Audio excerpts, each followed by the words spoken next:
హబాకుక్స్ 2 tables Bible స్టడీలో ఇది 36వ presentation. ఇది 25-20 25-20 ప్రవచనం గురించి మనం చదువుకుంటున్నాము. ప్రార్థన చేసుకుని వాక్యాన్ని ప్రారంభిద్దాం. కృపగలిగిన మా పరలోకపు తండ్రి, ప్రవచనాలకు ఆధారమైన 25-20 ప్రవచనమును మేము చదువుకుంటున్నాం. ఇది సముద్ర సంఘమునకు పునాది, విశ్వాసమునకు పునాది. దీనికి తిరిగి రమ్మని మీరు సంఘమును పిలుస్తున్నారు. అందుచేత ఈ ప్రవచనం యొక్క ప్రాముఖ్యతను మీరు మాకు బయలుపరుస్తున్నారు. దానిని ఈ సమయంలో మేము బోధిస్తూ ఉండగా మీ కృపను, పరిశుద్ధాత్మను అనుగ్రహించి మీకు మహిమకరంగా, సంఘమునకు దేవునికరంగా ఉండినట్లు మమ్మల్ని నడిపించమని యేసుక్రీస్తు నామములో ప్రార్థన చేయించున్నాం తండ్రి, ఆమేన్.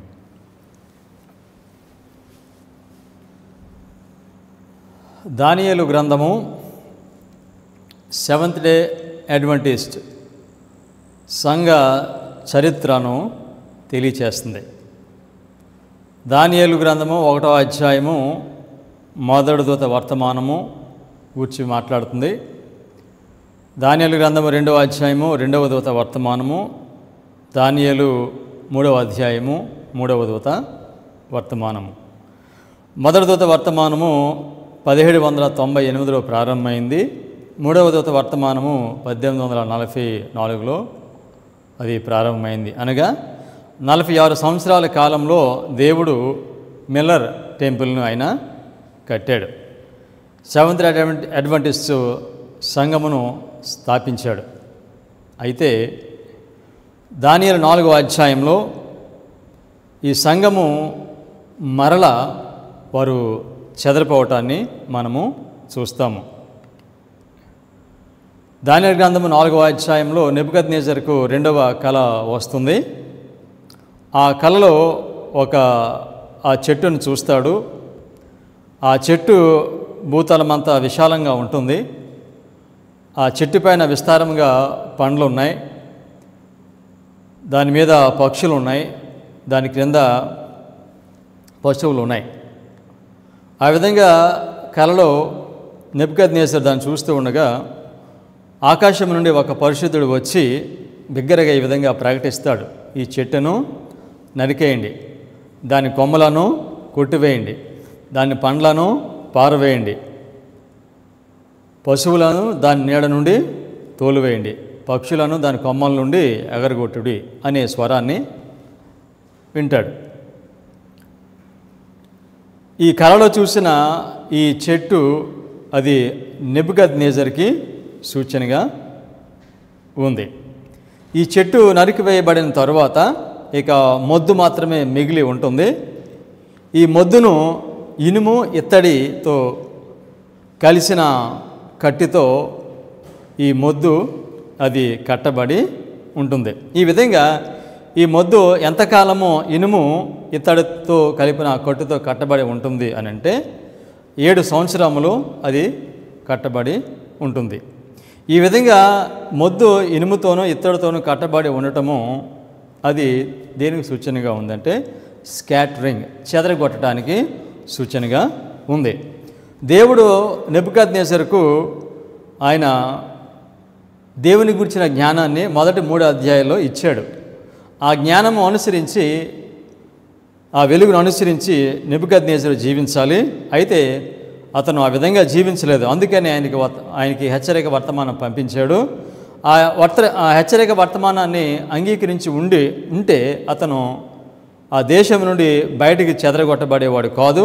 అయితే ఆ వర్తమానాన్ని ఆయన వినలేదు కనుక 7 సంవత్సరములు ఆయన అడవికి వెళ్ళి అక్కడ అడవి జంతువుల మధ్యన జీవించి ఆ జంతువు వలె అతను జీవిస్తాడు. ఈ విధంగా నెబుకద్నెజరు ఆ చెట్టుకు సూచనగా ఉన్నాడు. ఆ చెట్టు నరికివేయబడిన తర్వాత అతను 7 సంవత్సరాలు అడవిలో ఉంటాడు. ఈ 7 సంవత్సరాలు అది దేనికి సూచనగా ఉందంటే 2520 సంవత్సరములకు సూచనగా ఉంది. ఇది నెబుకద్నెజరు 7 సంవత్సరములు అడవిలో ఆయన గడ్డి మేయటము ఇది ఒక సూచన. 7 times ఇది ఒక సైన్, సింబల్. ఇది ఏమి తెలియచేస్తుందనంటే దేవుని ప్రజలు అయినటువంటి వారు 2520 సంవత్సరాలు వారు కూడా చెదరగొట్టబడతారు. ఇప్పుడు దేవుడు వారికి వెలుగు ఇచ్చినప్పుడు, ఆ వెలుగు ప్రకారంగా జీవించినప్పుడు దేవుడు వారికి హెచ్చరిక వర్తమానం పంపిస్తాడు. వారు దానిని వినకపోతే వారు కూడా నెబుకద్నెజరు వలె వారు 7 కాలములు, అది ప్రాఫిటిక్ ఇయర్స్, 2520 సంవత్సరములు వారు చెదరగొట్టబడతారు. అదేవిధంగా దేవుడు మిల్లరైట్ టెంపుల్ని ఆయన ఏర్పాటు చేసుకున్న తర్వాత, అడ్వెంటిస్ట్ సంఘంని ఆయన ఉనికిలోనికి తీసుకొచ్చిన తర్వాత వారు కూడా దేవుడిచ్చిన వెలుగు నుండి వారు తొలగిపోతారు. ఆ విధంగా తొలగిపోయినప్పుడు వారికి ఇచ్చిన వర్తమానం ప్రకారంగా వారు జీవించలేదు కనుక వారు కూడా 7 సంవత్సరములు, అనగా అది 7 సంవత్సరములు సైన్ అని చెప్పాను కదా, సింబాలిక్ అన్నాను కదా, కనుక 126 సంవత్సరాలు అడ్వెంటిస్ట్ వారు కూడా వారు చెదరగొట్టబడతారు. ఈ విధంగా ఆ మొద్దు ఇనుము ఇత్తడితో కలిసిన కట్టుతో కట్టబడి ఉండటము అది దేనికి సూచనగా ఉందంటే ఒక రకమైన బాండేజ్, దాస్యత్వమునకు సూచనగా ఉన్నది. దానియేలు గ్రంథము 4వ అధ్యాయంలో మనము 25-20 ప్రవచనాన్ని చూస్తాం. 1843 చార్ట్ మీద ఉన్న ఈ యొక్క ప్రవచనాలు ఇవి ఎక్కడి అని మిసెస్ వైట్ మనకు తెలియచేస్తున్నారు.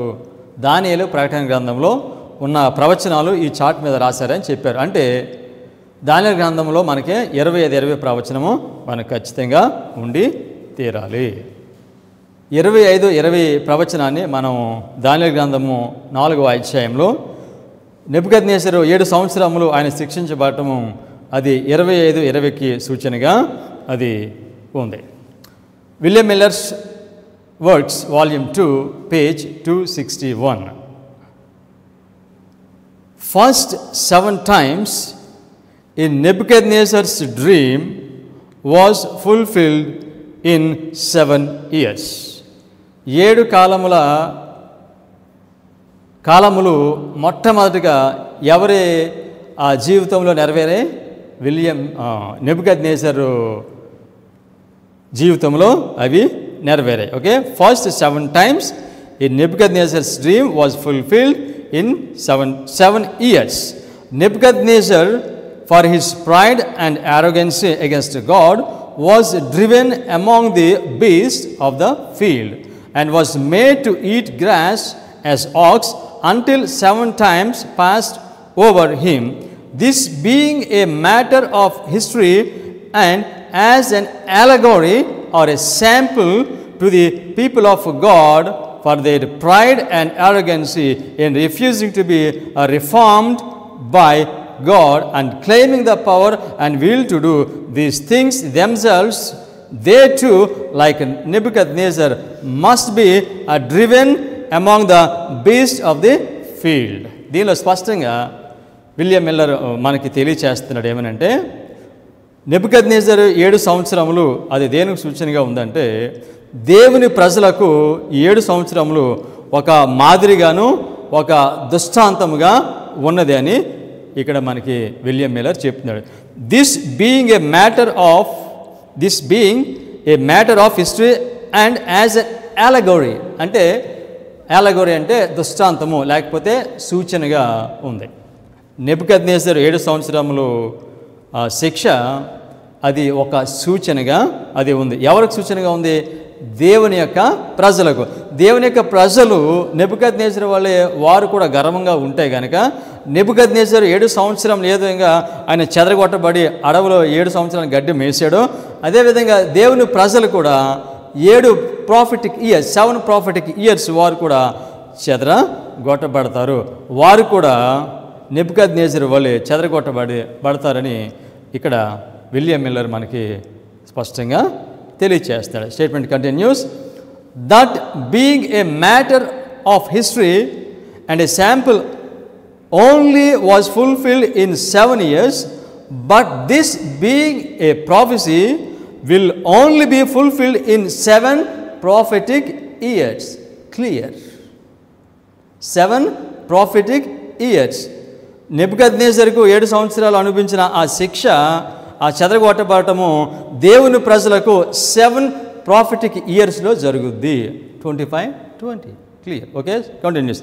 Which will be 7 times 360 years, 7 times 360 years, which will make 25-20 years for 1/2 of 7 times, that is 3 times and a half, is called in Revelation 12:6 1260 days. 2520 ప్రవచనములో ఒక భాగము ఏమని చెప్పాడు విలియం మిల్లరు? 1260. మనం 1260 మనం చూస్తాము. ఒకటి అన్యులు దేవుని ప్రజలను పరిపాలన చేస్తారు, తర్వాత పేపల్ రోమ్ పరిపాలన చేస్తారు. ఈ 1260 కలిపితే 25 మనకి స్పష్టంగా వస్తుంది. ఈ రెండింటిని మనము దానియేలు గ్రంథంలో చూస్తాము, ప్రకటన గ్రంథంలో వీటిని మనము చూస్తాము. 1260 ప్రవచనము దేనిలో భాగము? 25-20లో ఒక భాగము. విలియం మిల్లర్ మనకి ఈ స్టేట్మెంట్ ద్వారా ఏం తెలియచేస్తున్నాడని అంటే, నెబుకద్నెజరు 7 సంవత్సరముల యొక్క శిక్ష అది దేనికి సూచనగా ఉంది? సైన్, అలెగోరీ, శాంపిల్ అని చెప్పాడు. అది 7 ప్రాఫిటిక్ ఇయర్స్. ఎవరికి? దేవునికి ప్రజలైనటువంటి ఇశ్రాయేలీయులకు అది 25-20 ప్రవచనమునకు అది సూచనగా ఉంది.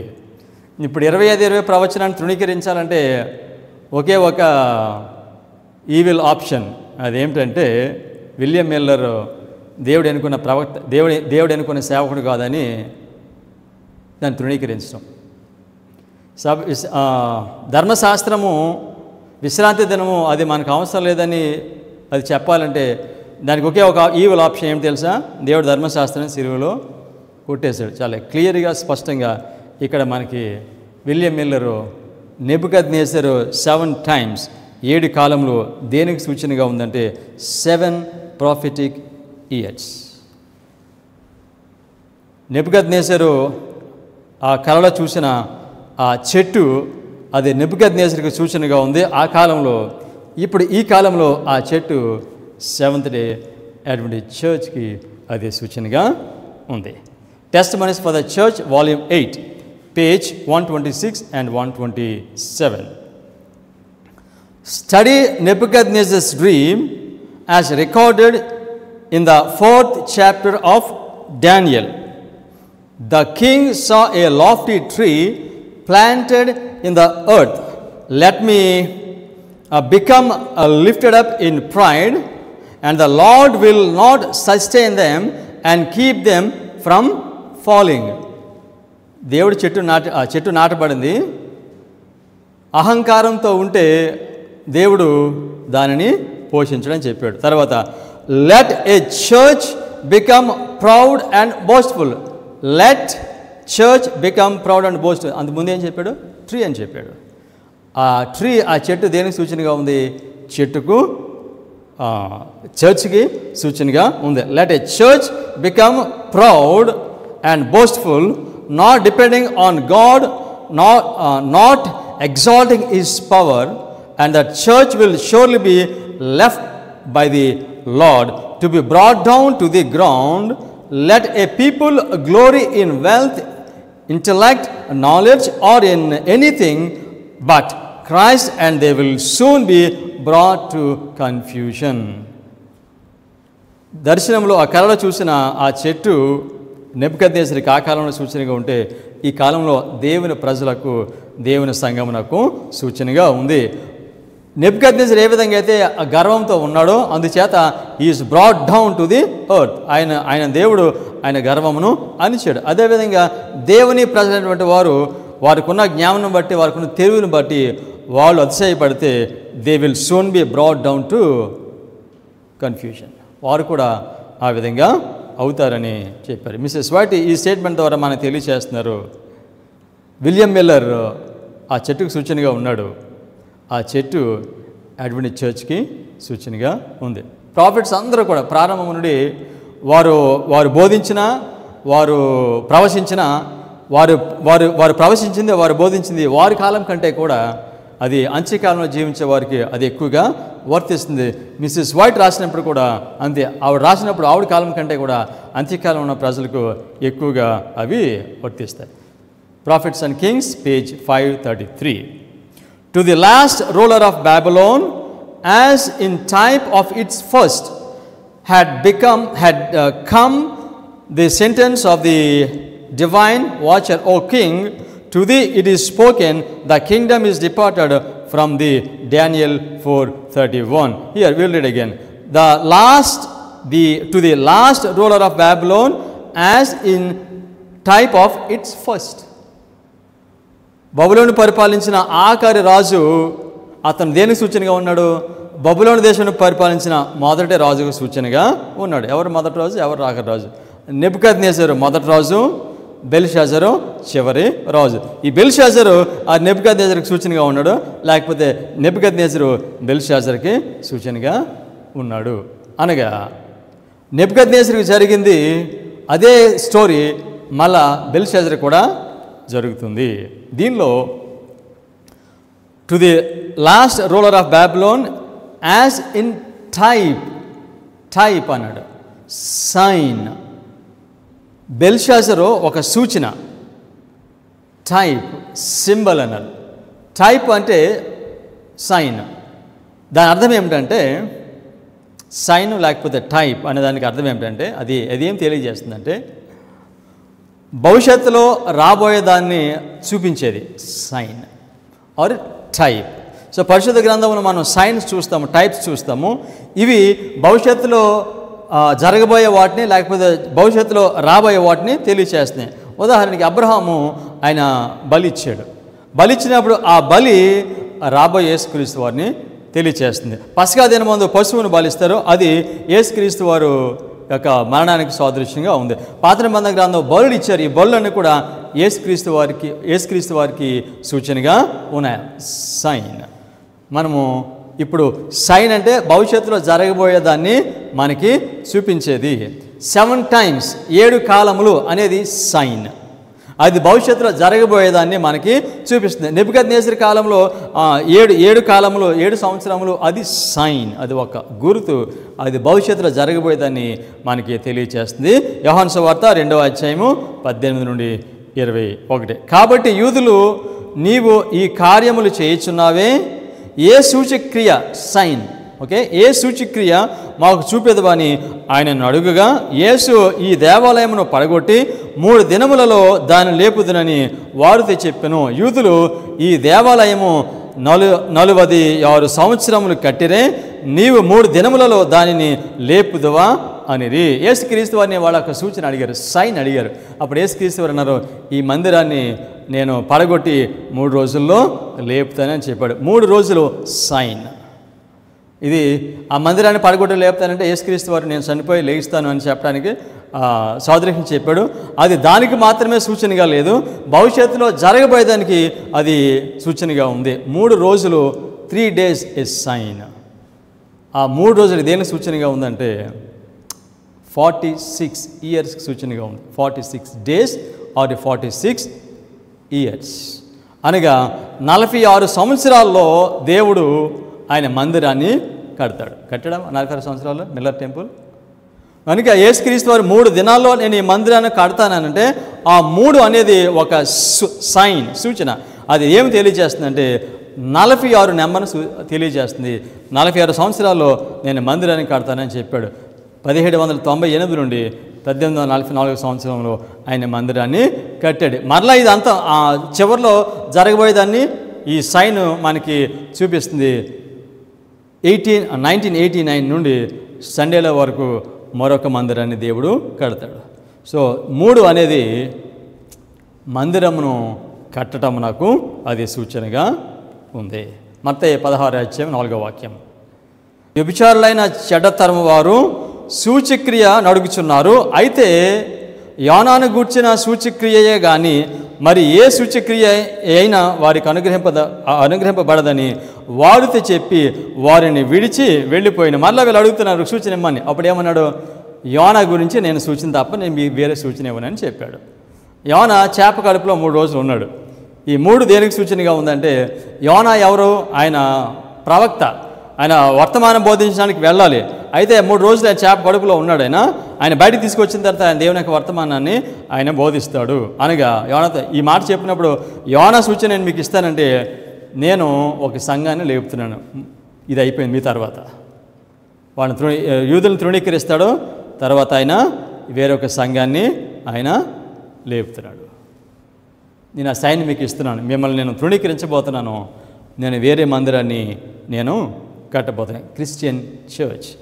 ఇది దేనికి సూచనగా ఉంది? అంత్యకాలంలో మరలా మిల్లరైట్ టెంపుల్. మళ్ళీ ఇంకా ముందుకు వెళ్తే చివరిలో దేనికి సూచనగా ఉంది? ఇది 144 స్పిరిచువల్ టెంపుల్, ఆధ్యాత్మిక టెంపుల్. ఈ విధంగా ఒక సూచన అది అంతగా అంత్యకాలంలో జరగబోయే దానిని మనకి తెలియచేస్తుంది. యోహాను సువార్త 6వ అధ్యాయము 30-31 వాక్యాలు.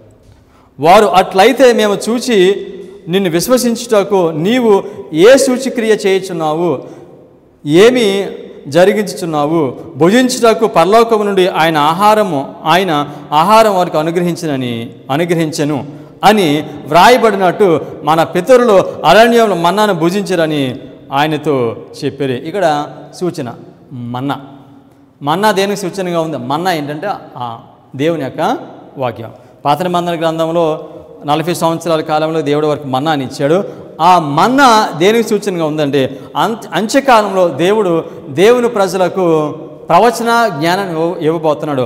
ఆ ప్రవచన జ్ఞానం నాకు సూచనగా ఉంది. 1798వ సంవత్సరం అంత్యకాలమునకు అది ప్రారంభము.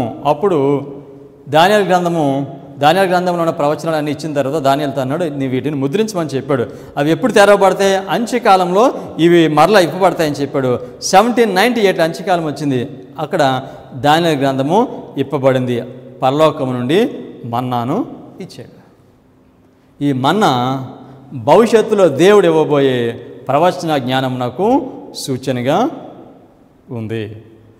తర్వాత 1989లో మరలా పరలోకం నుండి ఆయన మన్నాను ఇచ్చాడు. దానియేలు 11వ అధ్యాయము 40వ వాక్యము. తర్వాత 9/11లో మరలా పరలోకం నుండి మన్నాను ఇచ్చాడు. ప్రకటన 18వ అధ్యాయము 1-2 వాక్యాలు. మన్నా దేనికి సూచన ఉంది? Sign, symbol. భవిష్యత్ అంత్యకాలంలో దేవుడు ఏం చేయబోతున్నాడో వాటిని ఈ సైన్స్ ద్వారా, ఈ సూచనల ద్వారా దేవుడు మనకి తెలియచేస్తాడు. యెషయా 7వ అధ్యాయము 10, 11, 14 వాక్యాలు.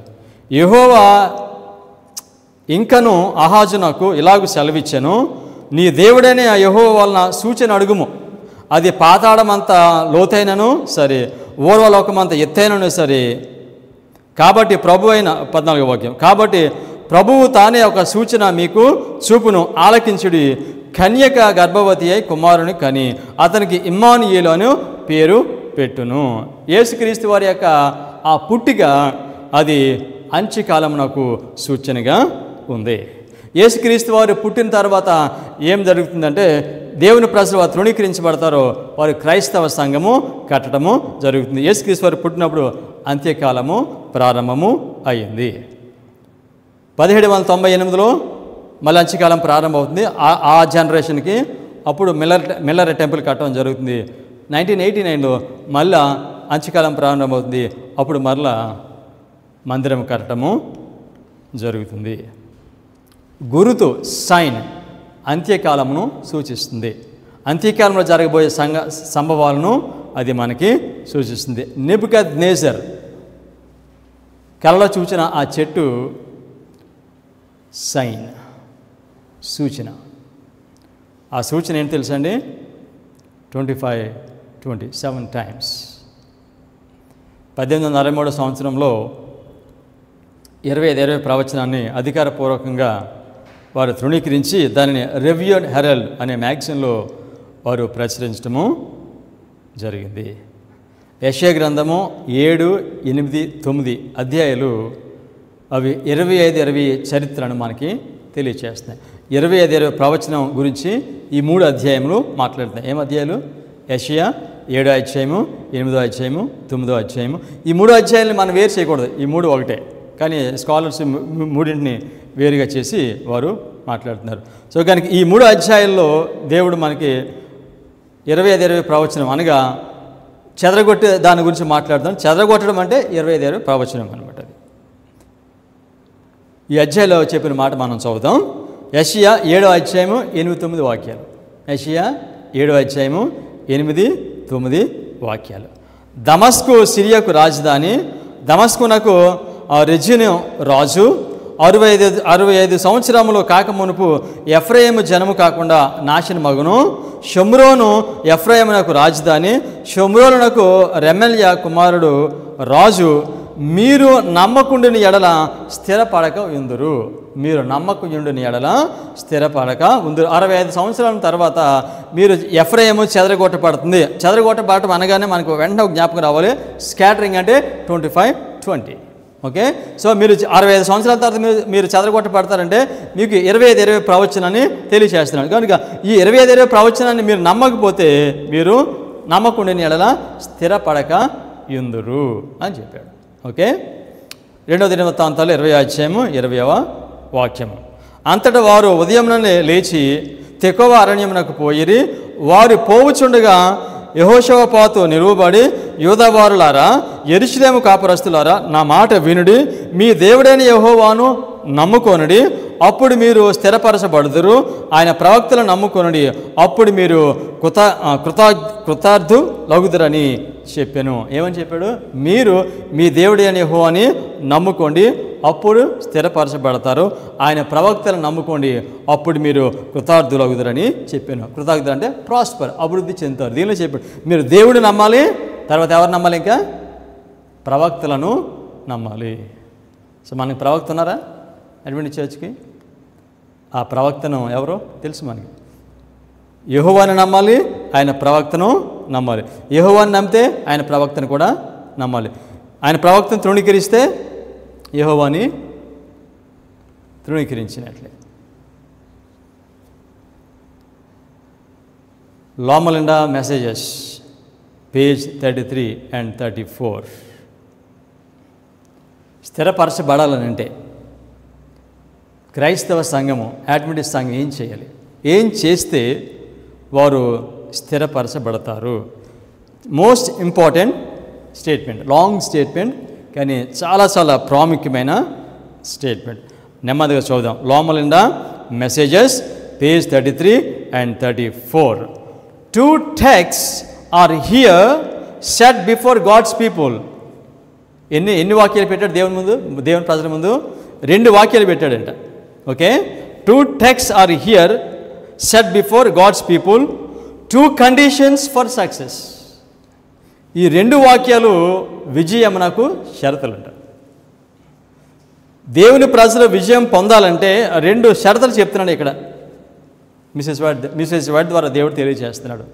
దేవుని ప్రజలకు జయము కావాలంటే వారికి 2 షరతులు ఉన్నాయి. ఆ షరతులు ఏమిటో చూద్దాం. Continue. The law spoken by Jehovah himself and the spirit of prophecy are the 2 source of wisdom to guide his people in every experience. దేవుని ప్రజలను ప్రతి అనుభవంలో నడిపించడానికి దేవుడు ఆయన ప్రజలకు 2 ఇచ్చాడు. ఒకటి దేవుని యొక్క 10 ఆజ్ఞలు, రెండవది ప్రవచన సారము. ప్రతి అనుభవంలో దేవుని ప్రజలను దేవుడు నడిపించడానికి, వారికి జయాన్ని ఇవ్వడానికి 2 షరతులు. ఆ 2 షరతులు అంటే దేవుని యొక్క 10 ఆజ్ఞలను నువ్వు అనుసరించాలి, ప్రవచన సారాన్ని నువ్వు అనుసరించాలి. ఈ రెండిటిని అనుసరిస్తే మనిషి ప్రతి అనుభవంలో దేవుడు వీటి ద్వారా మనుషులను ఆయన గైడ్ చేస్తాడు, నడిపిస్తాడు. ఏ వాక్యం చెప్పారు ఇక్కడ? డ్యూటరానమీ 4:6. 2 వాక్యాలు అని చెప్పారు కదా మిసెస్ వాడు. ఫస్ట్ వాక్యం చదువుతున్నాం ఇప్పుడు మనం. ఓకేనా? ద్వితీయోపదేశకాండము 4వ అధ్యాయము 6వ వాక్యము. ఈ కట్టడలన్నిటినీ మీరు గైకొని అనుసరింపవలను. వాటిని గూర్చి విను జనుల దృష్టికి అదే మీకు జ్ఞానము, అదే మీకు వివేకము. వారు చూచి నిశ్చయముగా ఈ గొప్ప జనము జ్ఞాన వివేచనములు గల జనమని చెప్పుకొందురు. ఎప్పుడైతే మనిషి దేవుని యొక్క 10 ఆజ్ఞలు అనుసరిస్తాడో అదే మీకు జ్ఞానము. వీటిని అనుసరించే ప్రజలను చూసినప్పుడు ఏమంటారంటే వీళ్ళ వివేకము కలిగిన వారు, జ్ఞాన వివేకములు కలిగిన ప్రజలని మనుషులు చెప్పుకుంటారంట. ఇప్పుడు దేవుని యొక్క 10 ఆజ్ఞలు అనుసరించినప్పుడు క్రైస్తవునికి, దేవుని ప్రజలకు ఆ విజయమునకు రెండు రహస్యాలు ఉన్నాయని చెప్పాడు. అందులో ఒకటి ద్వితీయోపదేశకాండం 4వ అధ్యాయం 6వ వాక్యం 10 ఆజ్ఞలు అనే మాట చెప్పాడు. Statement continuous. The law of God and the spirit of prophecy go hand in hand to guide and they counsel the church, and whenever the church has recognized this by obeying his law, the spirit of prophecy has been sent to guide her in the way of the truth. Very powerful. ఎప్పుడైతే మనిషి 10 ఆజ్ఞలను గైకొంటాడో అప్పుడు దేవుడు వారికి ఏం పంపిస్తాడైతే ప్రవచన సారాన్ని పంపిస్తాడు. అనగా దేవుని యొక్క 10 ఆజ్ఞలను అనుసరించే వారికి దేవుడు ఇచ్చేది ఏం తెలుసా? ప్రవచన సారాన్ని ఇస్తాడు. ప్రవచన సారాన్ని దేవుడు వారికి పంపిస్తాడు. పరిశుద్ధ గ్రంథమునకు ప్రవచన సారమునకు ఉన్న ఒక వ్యత్యాసం ఏంటంటే పరిశుద్ధ గ్రంథము సత్యమును బయలుపరుస్తుంది. ప్రవచన సారము సత్యమును అనుసరించేలాగా మనల్ని చేస్తుంది. లాస్ట్ లైన్ ఏం చెప్పాడు? మళ్ళీ చదువు last line. The spirit of prophecy has been sent to guide her in the way of the truth. ఆ సత్యంలో నడిపిస్తుంది ప్రవచన సారం. సత్యాన్ని బయలుపరిచేది ఏమిటి? పరిశుద్ధ గ్రంథము. ఆ సత్యం నడిపించేది ఏమిటి? ప్రవచన సారం. క్లియర్. సో మనిషి క్రైస్తవునికి అడ్వాంటేజ్కి విజయమునకు రహస్యం ఏమిటంటే 10 ఆజ్ఞల ధర్మశాస్త్రము, ప్రవచన సారము. అడ్వెంటిస్ట్ చర్చ్లో స్పిరిట్ ఆఫ్ ప్రాఫెసీ యాక్టివ్గా ఉంది. ఇప్పుడు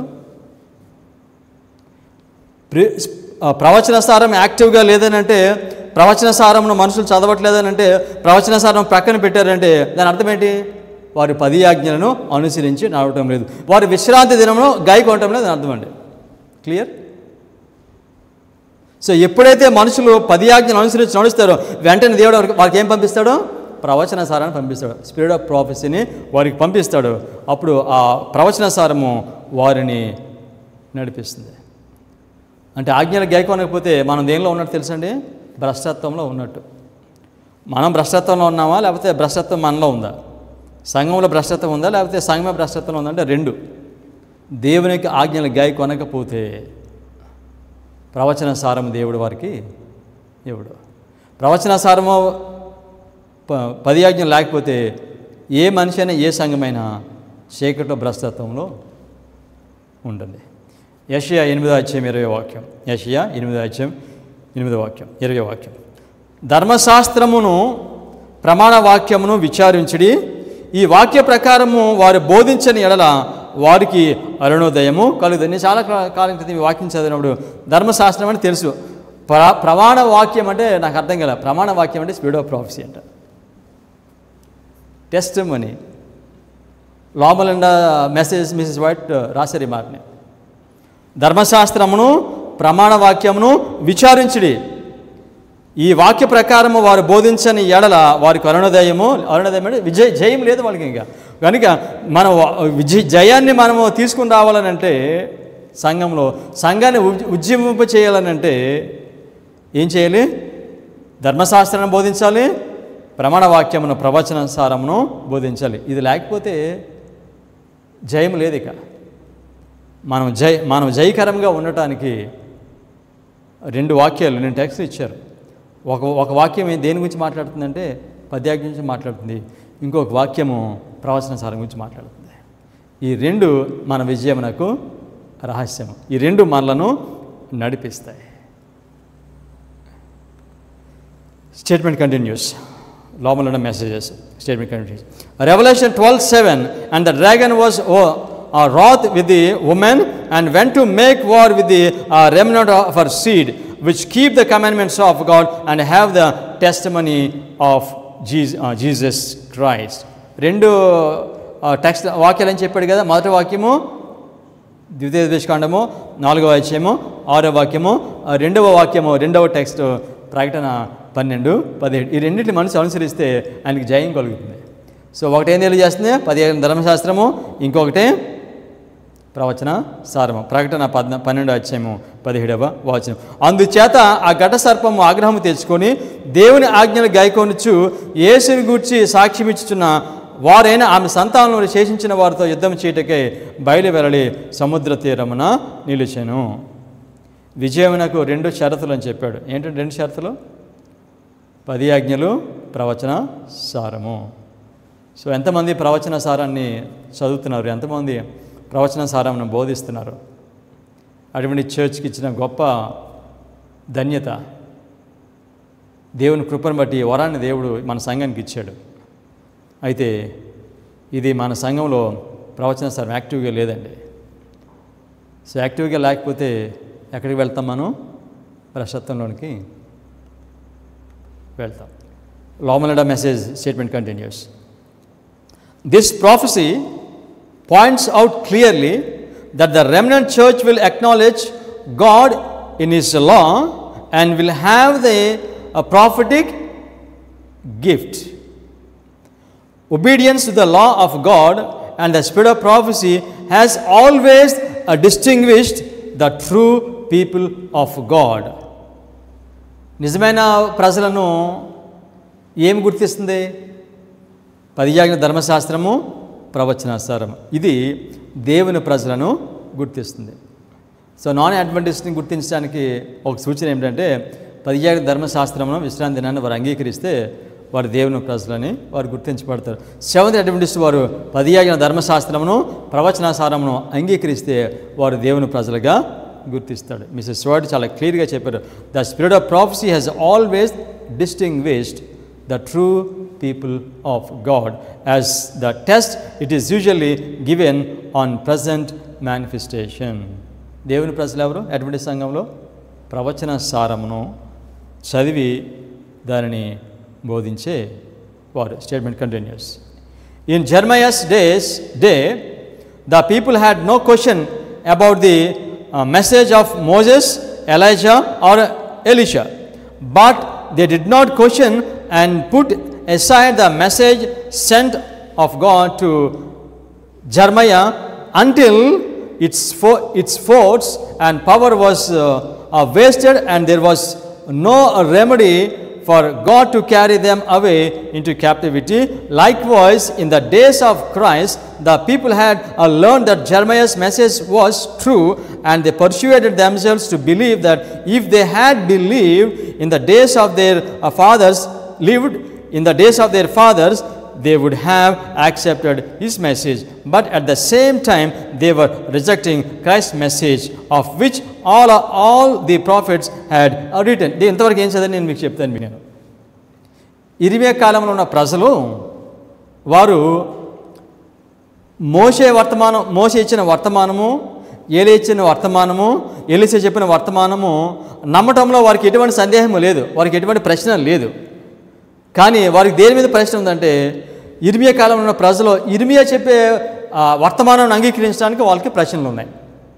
అనగా మోషే, ఏలియా వారు చెప్పిన వర్తమానాన్ని అంగీకరించారు. They have no question. కానీ ఇర్మియా బోధిస్తుంటే మాత్రం వాళ్ళు అంటున్నారు మేము వాటిని నమ్మేం, కానీ ఈ ప్రస్తుతం ఉన్న వర్తమానాన్ని మాత్రం వారు నమ్మట్లేదు. అదేవిధంగా యేసుక్రీస్తు వారి కాలంలో ఉన్నవారు ఏం చెప్తున్నారో తెలుసండి, మేము ఇర్మియా చెప్పింది కరెక్టే, కానీ యేసుక్రీస్తు వారు బోధిస్తున్న బోధన అంగీకరించట్లేదు. కానీ వాళ్ళు ఏమంటున్నారు, ఇర్మియా కాలంలో ఇర్మియా ఇచ్చిన వర్తమానం అది కరెక్ట్. ఒకవేళ మేము కనుక ఆ కాలంలో జీవించి ఉంటే మేము ఇర్మియా చెప్పిన వర్తమానం అంగీకరించే వాళ్ళమే, మేము మోషే కాలంలో జీవించి ఉంటే కనుక ఆ వర్తమానం మేము అంగీకరించి ఉండేవాళ్ళమే అని చెప్తున్నారు. కానీ ప్రస్తుతం వారు బోధిస్తున్న వర్తమానాన్ని వాళ్ళు అంగీకరించడం లేదు. ఇప్పుడు మనం కూడా చాలాసార్లు అంటాం, నేను నోవా కాలంలో ఉంటేనా ఖచ్చితంగా దాన్ని అంగీకరించేవాడిని అని చెప్తాం. సో ఇది సేమ్ ఇదే చెప్తున్నారు. యేసుక్రీస్తు ఉన్న కాలంలో ఇర్మియా కాలంలో ఉంటే వర్తమానం అంగీకరించేవారు అన్నాడు. ఇర్మియా కాలంలో వాళ్ళు ఏమంటున్నారు, మోషే కాలంలో ఉంటే మేము వర్తమానం అంగీకరించే వాళ్ళమే అని వారు అంటున్నారు. కానీ ప్రస్తుతం దేవుడు ఇస్తున్న వర్తమానం తృణీకరిస్తూ వారు ఆ విధంగా చెప్పారు. Statement continuous. As the third angels message arose in the world, which is to reveal the law of God to the church in its fullness and power, the prophetic gift was also immediately restored. ఎప్పుడైతే మూడో దూత వర్తమానం బోధిస్తారో ఇమ్మీడియట్గా ఏమొస్తుందంటే దాని వెనకాల spirit of prophecy. అంటే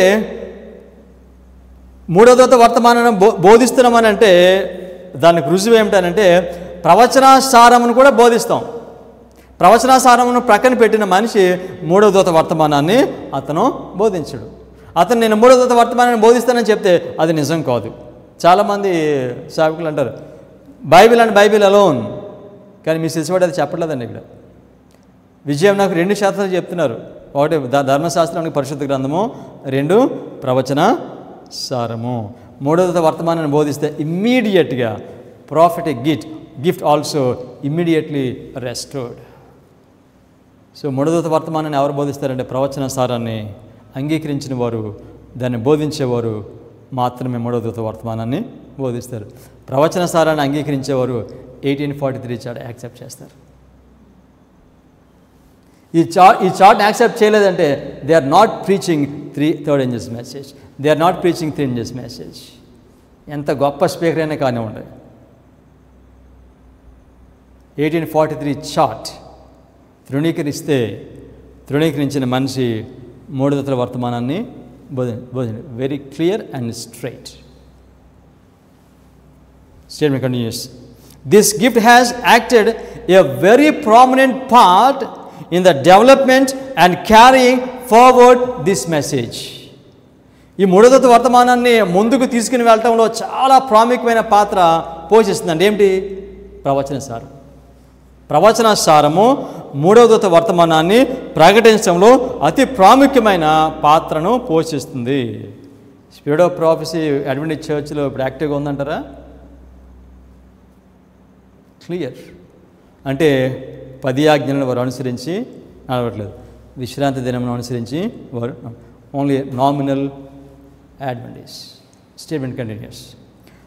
as differences of opinion have arisen in reference to interpretation of scriptures and methods of labor calculated to unsettle the faith of believers into the message and lead to disunion in the work, the spirit of prophecy has always thrown light on the situation. Mrs వాడు ఏం చెప్తున్నారంటే, వాక్యము వివరించట్లో, వాక్యము అర్థం చేసుకోవడంలో ఏమైనా వివాదాలు వస్తే, మిస్అండర్స్టాండింగ్స్ వస్తే, అనైక్యత వస్తే, అటువంటి పరిస్థితుల మీద ప్రవచన సారం ఎప్పుడు కూడా వెలుగును వెదజల్లుతుంది. అర్థమైందా చెప్పినమాట? 25-20 మనుషులకి అర్థం కావట్లేదు. దీని గురించి మహా సంఘర్షణ జరుగుతుంది. కానీ 25-20 ప్రవచనం ఉందో లేదో మనకు తెలియాలంటే దాని మీద ఎవరు వెలుగుని వెదజల్లుతారు? Spirit of prophecy. Spirit of prophecy. మనకి ఏ కన్ఫ్యూజన్ లేదు. ఏ డాక్ట్రినల్ డిఫరెన్సెస్ వచ్చినా మనకి సమాధానం చెప్పేది, దాన్ని క్లారిఫై చేసేది ఏమిటంటే ప్రవచన సారము. The spirit of prophecy has always thrown light on the situation. ఏ ప్రాఫెసీ అయినా, లేకపోతే ఏ డాక్ట్రినల్ డిఫరెన్సెస్ అయినా, ఏ మిస్అండర్స్టాండింగ్ అయినా, ఏ డిస్యూనిటీ అయినా, అన్నిటి మీద ఆ రైట్ మార్గంలో పెట్టడానికి ఆ వెలుగును ఎప్పుడు కూడా ప్రవచన సారము వెదజల్లుతుంది. ఏమంటారు తెలుసండి? Sola scriptura, the Bible and Bible alone. Spirit of prophecy Bible అలా చెప్పట్లేదండి. Bible and spirit of prophecy alone. Statement continues. It has always brought a union of thought and harmony of action to the body of believers in every crisis that has arisen in the development of the message and the growth of the work. Those who have stood firmly by the law of God and the light of the spirit of prophecy have triumphed, and the work has prospered in their hands. ఇటువంటి పరిస్థితులు వచ్చినప్పుడు ఎవరైతే పరిశుద్ధ గ్రంథము ప్రవచన సారం యొక్క సహాయం తీసుకుంటున్నారో వారందరూ కూడా దే హ్యావ్ ట్రయంఫ్డ్. వారి జయాన్ని వారు పొందారు. వారు చేసే పనిలో వారి జయాన్ని పొందారు. విజయమునకు 2 షరతులు ఏమిటి? Bible and spirit of prophecy. ఇదంతా చెప్పాను కదా, సింపుల్గా తెలియజేస్తా. 1843 చార్ట్ దేవుడు దానిని directed by the hand of the lord. దానిలో ఒక తప్పిదం ఉందని చెప్పారు. 1850 చార్ట్లో ఆ మిస్టేక్ కరెక్ట్ చేయడం జరిగింది. ఈ 2 చార్ట్స్ తయారు చేసినప్పుడు దేవుడు ఆ పబ్లిషింగ్ ప్లేస్లో ఆయన ఉన్నాడు. ఈ చార్ట్స్ పబ్లిష్ చేసినప్పుడు దేవుడు దాంతో ఉన్నాడని మిసెస్ వైట్ మనకి తెలియజేస్తాడు. 1843 చార్ట్, 1850 చార్ట్. ఇది ఇన్స్పిరేషన్ ద్వారా దీన్ని ఆల్టర్ చేశారు. దీనిలో 1843 ఎండ్ అవుతుందని, ఈ ప్రవచనాన్ని 1844 ఎండ్ అవుతుందని ఆ మిస్టేక్ని కరెక్ట్ చేశారు. ఈ రెండిటిని పబ్లిష్ చేయటంలో దేవుని యొక్క ప్రసన్నత, దేవుని యొక్క ఉద్దేశము దీనిలో ఉంది. 25 ప్రవచనాన్ని అడ్వెంటిస్ట్ సంఘంలో అనేక మంది తృణీకరించడానికి కారణం ఏమిటంటే because they rejected spirit of prophecy. ప్రవచన సారాన్ని తృణీకరించి 25 ప్రవచనము అది లేదు అని చెప్తే ఇమ్మీడియట్లీ ఏమర్థమవుతుంది తెలుసండి? ప్రవచన సారాన్ని వారు తృణీకరించారు. ప్రవచన సారాన్ని డెలిజెంట్గా వారు చదివే మనుషులు కాదు. సో మనం ఏ అధ్యాయం చదువుతున్నాం బైబిల్లో?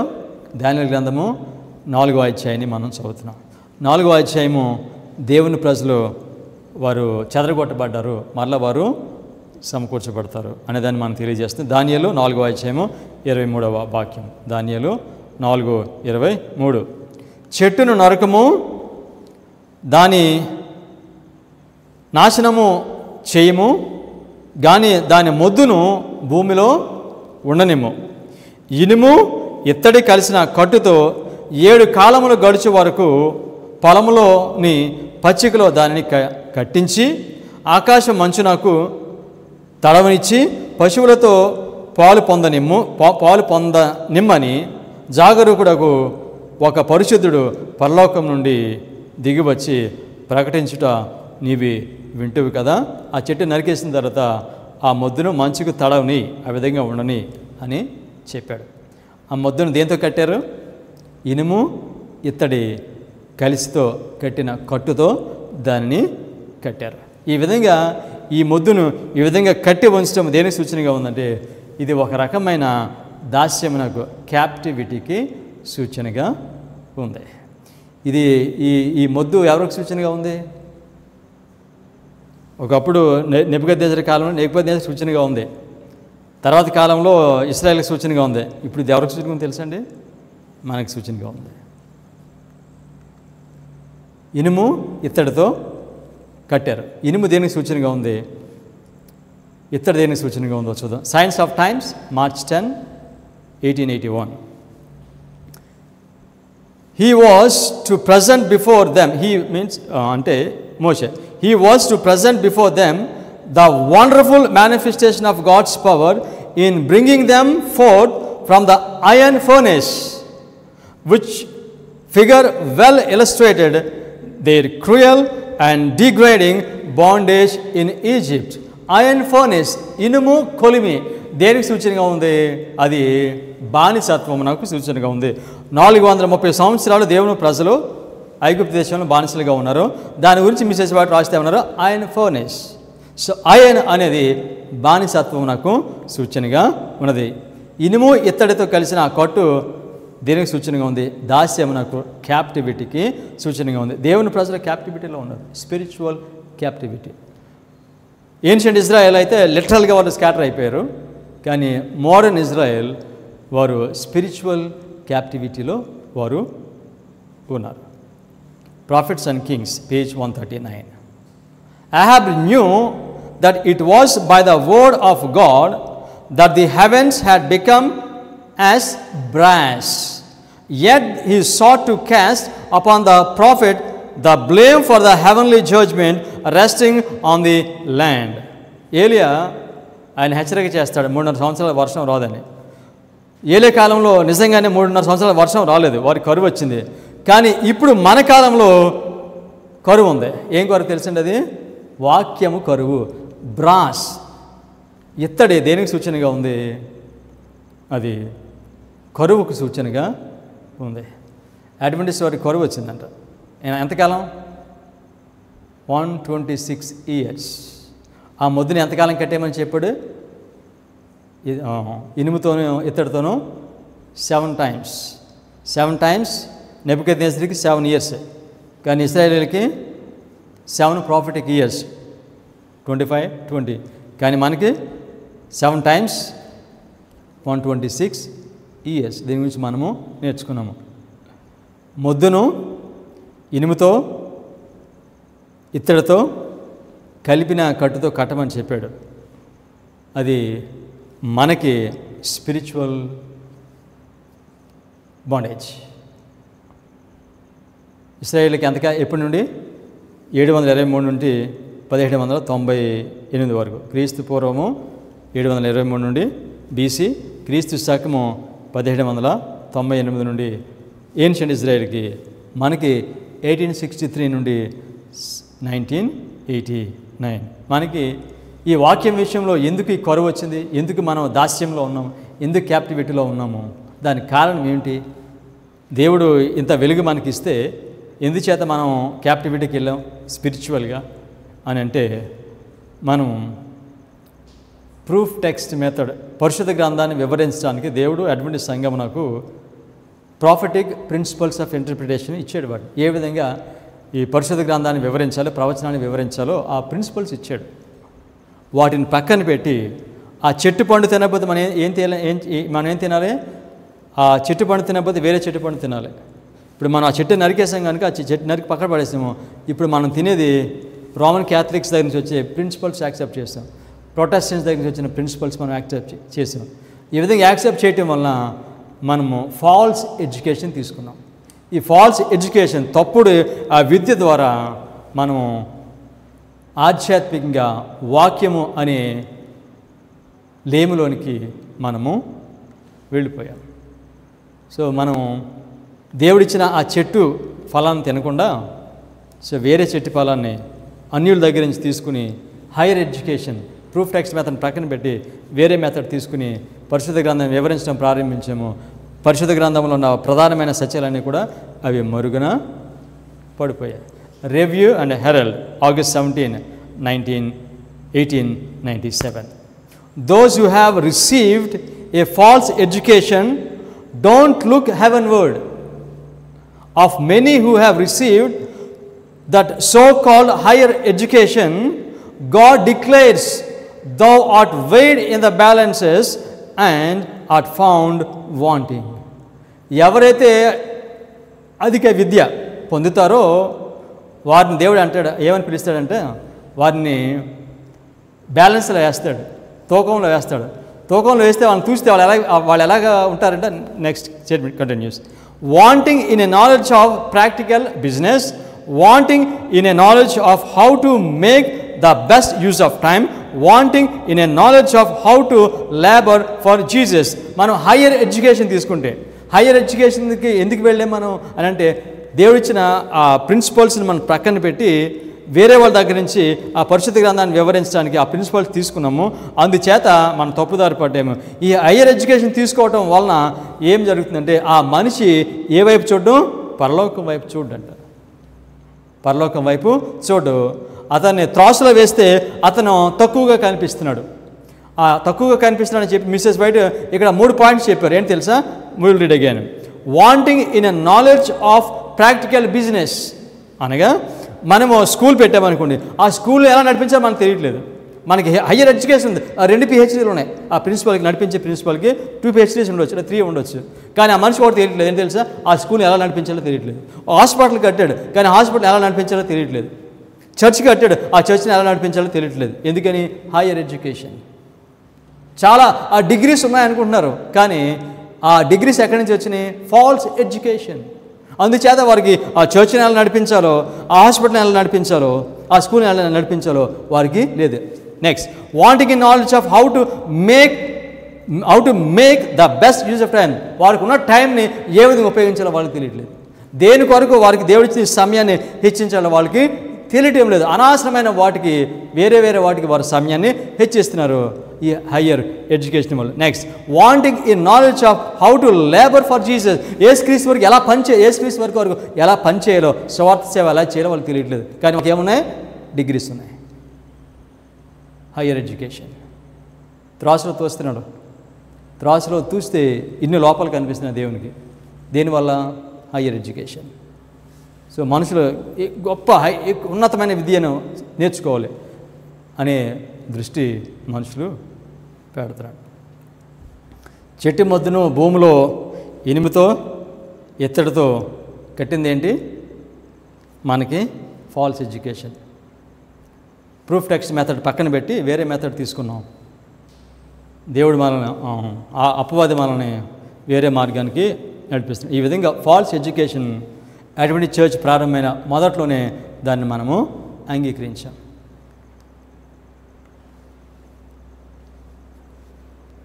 ఈ మొద్దు ఎంతకాలం ఉంటుంది? 7 కాలంలో ఇనుము ఇత్తడితో అది కట్టబడి ఉంటుంది. ఈ 7 కాలంలో అయిపోయిన తర్వాత ఏం జరుగుతుంది? దానియేలు 12:13 నీవు అంత్యము వరకు నిలకడగా ఉండిన ఎడల విశ్రాంతి నొంది కాలాంతమందు నీ వంతులో నీవు నిలిచేదు. కాలాంతమందు, అంతంలో నువ్వు లెగిస్తావు. దేవుడు ఒక అష్యూరెన్స్ ఇస్తున్నాడు దానియేలుకి. ఏం తెలుసా? దానియేలుకి ఈ దర్శనాలు ఇచ్చినప్పుడు ఆ దర్శనాలు అన్నీ చూస్తున్నాడు, కానీ దానియేలుకి అంతా తెలీదు. దాని యొక్క భావము, ఏమేమి జరగబోతున్నాయో ఆ ప్రవచనాలు ఆయనకి తెలీదు. కొంతవరకే ఆయనకి తెలుసు. అయితే దానియేలుకి అభయం ఏమిటంటే, నువ్వేం భయపడవలసిన లేదు, అంత్యకాలంలో మళ్ళీ నువ్వు లెగిస్తావు. అంటే దాని అర్థము యేసుక్రీస్తు వారు వచ్చినప్పుడు 2 సార్లు లేస్తావని కాదండి. అంత్యకాలంలో నువ్వు మళ్ళీ లెగిస్తావంటే దాని అర్థం ఏంటో మనం 2 స్టేట్మెంట్స్ చదువు, మనకు అర్థమవుతుంది. Prophets and Kings page 547. Okay, దానియేలుకి ఏమని చెప్పాడు? నువ్వు అంత్యకాలంలో నీ కాలాంతంలో మళ్ళీ నువ్వు నిలబడతావు, యూ విల్ స్టాండ్ అని చెప్పాడు. దాని భావం ఏంటో చూద్దాం. Profits and Kings page 547. Daniel was honored by God as his ambassador and was given many revelations of the mysteries of ages to come. His wonderful prophecies as recorded by him in chapters 7 to 12 of the book bearing his name were not fully understood even by the prophet himself. 7వ అధ్యాయం నుంచి 12వ అధ్యాయం వరకు ఇచ్చిన ఈ ప్రవచనాలు దానియేలు ప్రవక్త కూడా అర్థం కాలేదు, కానీ అంతకుముందున్న ఈ యొక్క అధ్యాయాలు అర్థమవుతున్నాయి. దానిలో ఉన్న స్టోరీసే కనుక ఎవరైనా అర్థం చేసుకుంటారు వాటిని. కానీ 7 నుండి 12 వరకు ఉన్న ఈ ప్రవచనాలు మాత్రం అవి పూర్తిగా దానియేలు కూడా అర్థం కాలేదు. Statement continuous. But before his life labors closed, he was given the blessed assurance that at the end of the days, in the closing period of this world history, he would again be permitted to stand in his Lord and place. కాల అంతం వచ్చినప్పుడు అప్పుడు మళ్ళా నువ్వు నిలబడతావు అని చెప్పాడు దానియేలుకి. దానియేలు నిలబడటం అంటే ఏమిటి? సమాధుల నుంచి వచ్చి ఆయన నిలబడతాడా? కాదు. దానియేలు నిలబడటం అంటే ఏమిటో మనం చూద్దాం. Testimonies to ministers page 115. ఇప్పుడు నిలబడతాడు. ఆ నిలబడటం అంటే ఏమిటి? Testimonies to ministers page 115. Daniel stood in his lot to bear his testimony, which was sealed until the time of the end, when the first angel's message should be proclaimed to our world. ఎప్పుడు నిలబడతాడు? అంత్యకాలం వచ్చినప్పుడు దానియేలు నిలబడతాడు. అంత్యకాలం ఎప్పుడు వచ్చిందని message పడి మనం చెప్పారు 1798లో వచ్చింది. అనగా 1798 వచ్చినప్పుడు దానియేలు నిలబడ్డాడు. అనగా అర్థం ఏమిటంటే, దానియేలుకి ఇవ్వబడిన ప్రవచనములు వాటి జ్ఞానాన్ని దేవుడు మనుషులకి ఇస్తాడు. అది దాని యొక్క భావము. దానియేలు నిలబడటము అని అంటే 1798లో అంత్యకాలము ప్రారంభమైంది. 1798 తర్వాత ఏ ప్రాఫెసీని దానియేలు ప్రకటన గ్రంథాల్లో విలియం ఎలా గుర్తించాడు? 25:20. అంత్యకాలం వచ్చిందంటే ఆ ప్రవచనాలను ఉన్న జ్ఞానాన్ని దేవుడు ఇస్తాడు. కనుక ఆ ప్రవచనాలను, ఆ టైం ప్రాఫెసీస్ని దేవుని ప్రజలు వాటిని గ్రహిస్తారు. ఆ విధంగా గ్రహించడమే దానియేలు తన కాలాంతంలో నిలబడటము, దాని యొక్క భావము. 1798 తర్వాత 2520 ప్రవచనము, 2300 ప్రవచనము, 1335 ప్రవచనము, 1290 ప్రవచనము, 1260 ప్రవచనం, ఇవన్నిటినీ కూడా దేవుడు 1798 తర్వాత ఇచ్చాడు. దానియేలు తన కాలాంతంలో ఈ was standing. Statement, next statement. Sermons and Talks, Volume 1, page 225-226. Daniel has been standing in his lot since the seal was removed and the light of the truth has been shining upon his visions. He stands in his lot bearing the testimony which was to be understood at the end of the world. దానియేలు మళ్ళీ నిలబడ్డాడు. ఇక్కడ ఈ statement మళ్ళీ చదువుదాము. మొదట్లో ఏమని చెప్పారు? Daniel has been standing in his lot. Has been standing అంటే దీన్ని ఇంగ్లీష్లో ఏమంటారంటే ఈ స్టేట్మెంట్ని ప్రజెంట్ పర్ఫెక్ట్ కంటిన్యూస్. అంటే ప్రజెంట్ పర్ఫెక్ట్ కంటిన్యూస్ అర్థం ఏంటంటే అది గతంలో ప్రారంభమైంది, అది ఇంకా జరుగుతూనే ఉంది, భవిష్యత్తు కూడా జరుగుద్ది. దాన్ని ఏమంటారంటే present perfect continuous. Daniel has been standing present perfect continuous అనగా దానియేలు ఒకసారి నిలబడ్డాడు, చాలాసార్లు నిలబడతాడు. ఆయన ఎప్పుడెప్పుడు నిలబడ్డాడు? 1798 నిలబడ్డాడు, అప్పుడు ప్రవచనాలు ఇచ్చాడు. మళ్ళీ ఎప్పుడు నిలబడ్డాడు? 1989 నిలబడ్డాడు, 2520. సో మళ్ళీ ఎప్పుడు నిలబడ్డాడు? 9/11. సో ఈ విధంగా అంత్యకాలం వచ్చిన ప్రతిసారి కూడా దానియేలు నిలబడతాడు. నిలబడ్డప్పుడు దానియేలు ప్రకటన గ్రంథంలో ఉన్న ఈ ప్రవచన జ్ఞానాన్ని దేవుడు ఇస్తాడు. దానియేలు నిలబడమంటే దానియేలు నిలబడినప్పుడు అధిక జ్ఞానము దేవుడు మనుషులకి ఇస్తాడు. అధిక జ్ఞానం ఏంటి తెలుసండి? 25:20.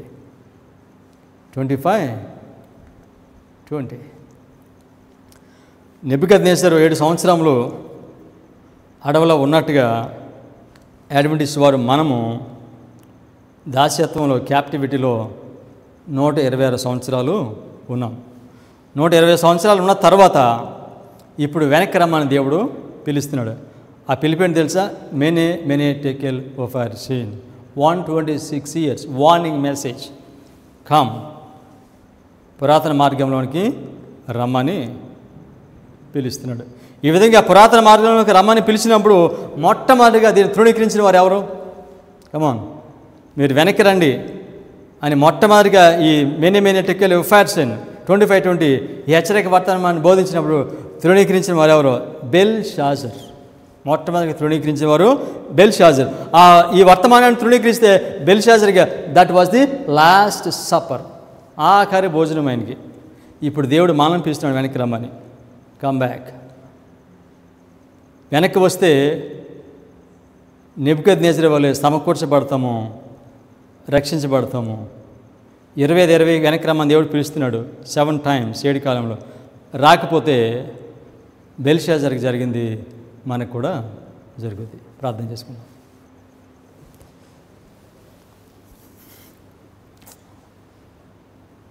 ప్రేమ కలిగిన మా పరలోకపు తండ్రి, దానియేలు తన కాలాంతము తన వంతులో నిలబడతాడు అనే మాట యొక్క భావము అంత్యకాలం ప్రారంభమైన ప్రతిసారి కూడా ప్రవచన జ్ఞానాన్ని మీరు మాకు ఇస్తున్నారు, అధిక జ్ఞానాన్ని మీరు మాకు ఇస్తున్నారని మీరు బయలుపరిచారు ప్రవచన సారం ద్వారా. ఇప్పుడు అటువంటి సంఘమును మీరు వెనక గ్రామాన్ని పిలుస్తున్నారు. హెచ్చరిక వర్తమానం వస్తే వారు రక్షించబడతారని మీరు పిలుస్తున్నారు మా ప్రభా. ఎక్కడైతే మీ ప్రజలు ఉన్నారో, ఎక్కడైతే మిమ్మల్ని ప్రేమిస్తున్నారో, మీ వాక్యాన్ని వెతుకుతున్నారో వారందరి దగ్గరికి ఈ సత్యాన్ని మీరు పంపిస్తారు. మీరు ఈ వాక్యమును బోధించడానికి ఇచ్చిన ఆధిక్యతను బట్టి మీకు కృతజ్ఞతాస్తుతులు చెల్లిస్తున్నాము. మీ పరిశుద్ధాత్మ ద్వారా మీరు మాకు అనుగ్రహించిన ఈ సహాయం, ఈ కాపుదలకే మీకు ధన్యవాదాలు మా ప్రభా. ఈ వాక్యాన్ని విన్న మీ ప్రజలందరినీ కూడా ఆధ్యాత్మిక మీరు బలపరిచి మీ కృపలో మీ చిత్తం చొప్పున మీ రాకడి కొరకు వారిని సిద్ధపరచుకోనమని మీ కుమారుడైన యేసుక్రీస్తు నామములో ప్రార్థించి వేడుకొంచున్నాం తండ్రి. ఆమేన్.